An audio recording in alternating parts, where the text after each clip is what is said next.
नाशिकच्या कॉर्पोरेट जहाद प्रकरणातील फरार निदा खान अजूनही पोलिसांच्या हाती सापडली नाही. लॅपटॉप आणि मोबाईलमधील महत्त्वाचा डेटा नष्ट केल्याचा संशय. एसआयटी आणि गुन्हे शाखेचं पथक सतत मागावर. नाशिकच्या कॉर्पोरेट जहाद प्रकरणाला भीषण वळण. मानवी तस्करी, जबरदस्ती धर्मांतरण आणि फंडिंगचा मोठा अँगल समोर. पीडितेला थेट मलेशियाला पाठवण्याची होती तयारी. भोंदू अशोक खरात प्रकरणामध्ये ईडीनं जप्त केलेल्या 2 गुन्हे कागदपत्र. नाशिक, सिन्नर आणि पुण्यात सलग 2 दिवस छापेमारी. मोठ्या व्यवहारांचा उलगडा तसंच बड्या सरकारी अधिकाऱ्यांचं कनेक्शन समोर येण्याची शक्यता. सुनेत्रा पवारांसाठी पुतण्या रोहित पवार मैदानात. रोहित पवार आजपासून बारामती पोटनिवडणुकीसाठी प्रचार करणार. सलग 3 दिवस बारामतीत प्रचार सभा घेणार. अकोल्याचे अप्पर जिल्हाधिकारी प्रमोद गायकवाड यांच्यावर गुन्हा दाखल. उद्योजकांकडे पैशांची मागणी करत असल्याचा गंभीर आरोप. जिल्हाधिकाऱ्यांची कथित ऑडिओ क्लिपही व्हायरल.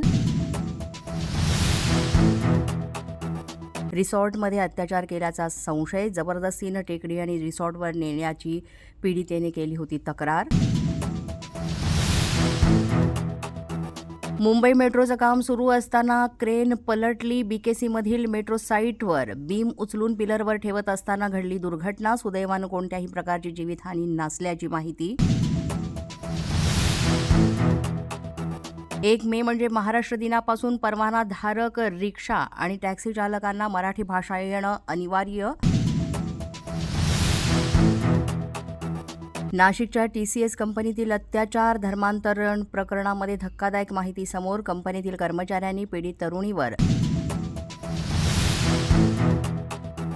वरळीमध्ये डीजे लावण्यावरून पोलीस आणि भीम अनुयायांमध्ये वाद. पोलिसांनी डीजे लावण्यास मनाई केल्यानंतर लाईट बंद करून रहिवाशांकडून निषेध. काही काळ वादानंतर पोलिसांकडून डीजे लावण्यास दिली परवानगी. पोलीस माझा न्यूजच्या बातमीपत्रात आज इतकंच. तुम्हाला आमचं बातमीपत्र कसं वाटतंय याबाबत अवश्य अभिप्राय कळवा.